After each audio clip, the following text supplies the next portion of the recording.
ایک دفعہ کا ذکر ہے، شہر بصرہ میں دو دوست رہتے تھے۔ ایک کا نام ابراہیم اور دوسرے کا یوسف تھا۔ دونوں بچپن کے دوست تھے۔ جوان ہوئے تو انہوں نے تجارت کا پیشہ اختیار کیا۔ اب خدا کی قدرت کے ابراہیم تجارت میں بہت کامیاب رہا۔ اس نے دنوں میں ہی بے انتہا دولت کمائی۔ مٹی کو بھی ہاتھ لگاتا تو سونا ہو جاتی، لیکن یوسف ہمیشہ نقصان ہی اٹھاتا رہا، حالانکہ وہ بہت محنت اور توجہ سے کام کرتا تھا۔ ایک دفعہ یوسف کو پتہ چلا کہ جن بحری جہازوں پر اس نے اپنا تجارتی سامان دوسرے ملکوں کو روانہ کیا تھا، وہ سب کے سب جہاز سمندر میں ڈوب گئے۔ اس خبر نے یوسف کی کمر توڑ دی۔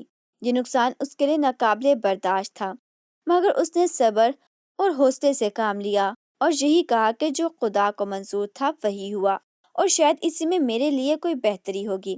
دوسری طرف اس کا دوست ابراہیم یہ خبر سن کے دل ہی دل میں خوش ہوا۔ وہ نہیں چاہتا تھا کہ یوسف تجارت میں کامیابی حاصل کرے اور میرے مقابلے میں اس کا بھی نام لیا جائے۔ وہ تو بصرے کا سب سے بڑا اور سب سے دولت مند تاجر کہلانا پسند کرتا تھا۔ ابراہیم نے اپنی کامیابی پر ایک مرتبہ بھی خدا کا شکر ادا نہیں کیا۔ وہ بڑے غرور سے کہا کرتا تھا کہ میں یہ خدا کا شکر کیوں ادا کروں؟ میں جو کچھ کمایا ہے اپنی عقل مندی، ہوشیاری اور کاروباری سوچ بوجھ کے بدولت کمایا ہے۔ اس نے ایک بار بھی یہ نہ سوچا کہ اس مصیبت میں اسے اپنے بچپن کے دوست یوسف کی مدد کرنی چاہیے۔ یوسف ایک رات کے 2 بجے کے قریب اپنے گھر جا رہا تھا۔ اندھیرے میں ٹھوکر کھا کر ایک کنویں میں گر گیا، لیکن وہ ہوش میں رہا اور کنویں میں سے نکلنے کی کوشش کرنے لگا، مگر یہ کام اتنا آسان نہ تھا۔ تھک کھا کر اس نے مدد کے لیے پکارنا شروع کر دیا۔ دیر تک چیختا رہا، مگر رات کے پہر اس سنسان علاقے میں کون آتا؟ چیختے چیختے جب اس کا گلا بیٹھ گیا اور وہ اپنی زندگی سے مایوس ہو گیا تو یکایک اس کے کانوں میں ایک آواز سنائی دی۔ کوئی کہہ رہا تھا، اے انسان، میں تیری مدد کروں گا، لا اپنا ہاتھ میرے ہاتھ میں دے۔ یوسف نے اپنا ایک ہاتھ اونچا کیا، دوسرے لمحے ایک بہت مضبوط ہاتھ نے اسے پکڑ کر ایک ہی جھٹکے میں کنویں سے باہر نکال لیا۔ یوسف نے دل میں کہا، یہ کوئی بہت ہی طاقتور آدمی ہے۔ چونکہ وہاں سخت اندھیرا تھا، اس سے وہ اپنے محسن کی صورت نہ دیکھ سکا۔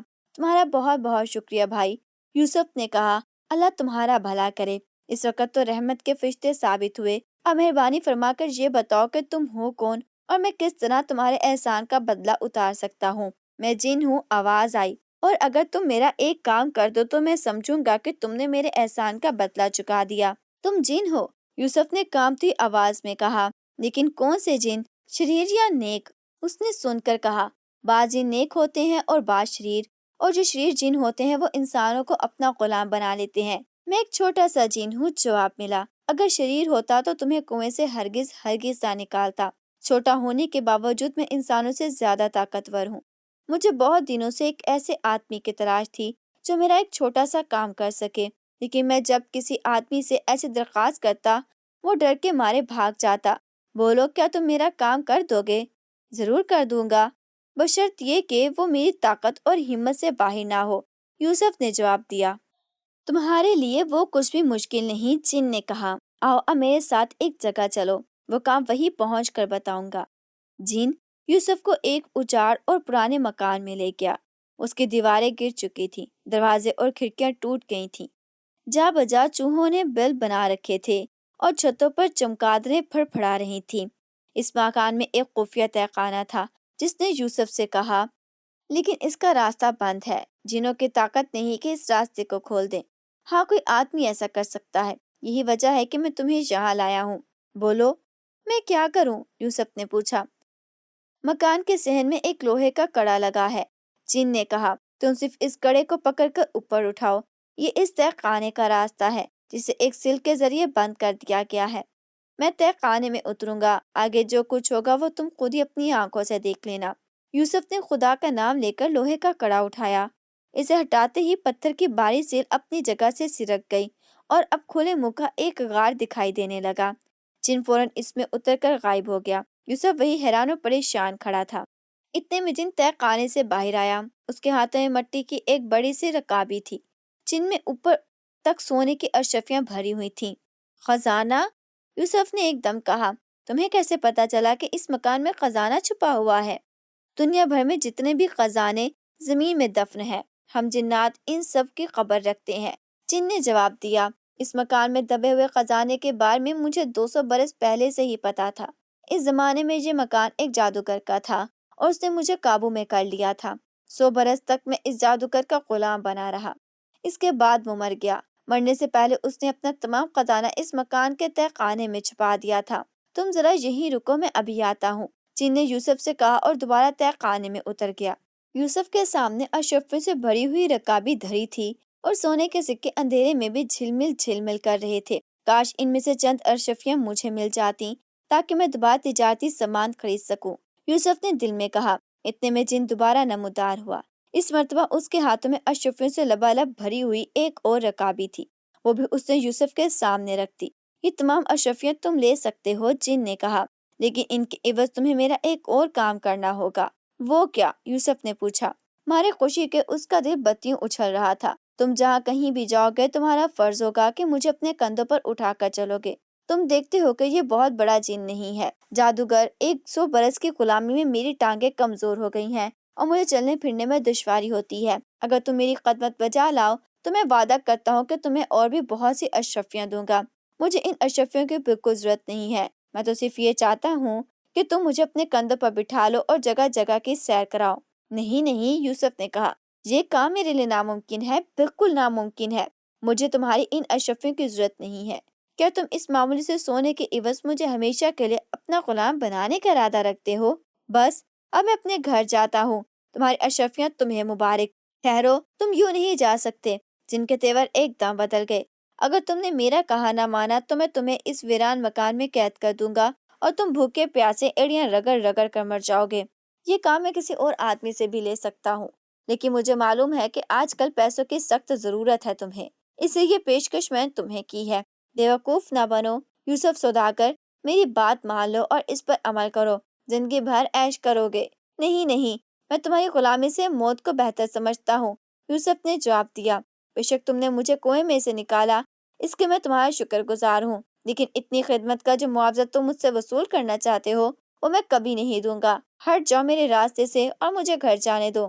یہ کہہ کر اس نے قدم بڑھایا، لیکن جن نے اس کا راستہ روکنے کی کوشش کی اور اس کی گردن پکڑنے کے لیے دونوں ہاتھ بڑھائے۔ یوسف نے پوری قوت سے جن کو دھکا دیا، جن لڑکھڑایا، پھر اس کے منہ سے زوردار چیخ نکلی اور وہ تہہ خانے میں گر گیا۔ یوسف نے لپک کر پتھر کی سل اٹھائی اور تہہ خانے کے منہ پر رکھ دی۔ اب جن باہر نہیں نکل سکتا تھا۔ اس کے بعد یوسف نے جلدی جلدی دونوں رکابیوں کے اشرفیاں سمیٹ کر رومال میں باندھی اور سر پر پاؤں رکھ کر بھاگ کھڑا ہوا۔ اسے ان اشرفیوں سے کئی تجارتی جہاز خریدے۔ بگڑی ہوئی قسمت نے پلٹا کھایا، کاروبار میں نفع بڑھتا گیا، یہاں تک کہ وہ دن بھی آیا جب وہ بصرے کا سب سے دولت مند تاجر بن گیا۔ اس کا دوست ابراہیم حسد کے مارے انگاروں پر لوٹ رہا تھا۔ اس نے بہت دماغ لڑایا مگر کچھ سمجھ نہ سکا کہ آخر یوسف کی اس کامیابی کا سبب کیا ہے۔ تھک ہار کر ایک روز اس نے یوسف کو اپنے گھر بلایا اور اس کی خاطر تواضع کرنے کے بعد باتوں باتوں میں پوچھا، یار یہ تو بتاؤ کہ آخر تم نے یہ کیا جادو کیا کہ بصرہ کے تمام تاجر کو پیچھے چھوڑ کے یہ کاروباری گڑ ہمیں بھی سکھاؤ۔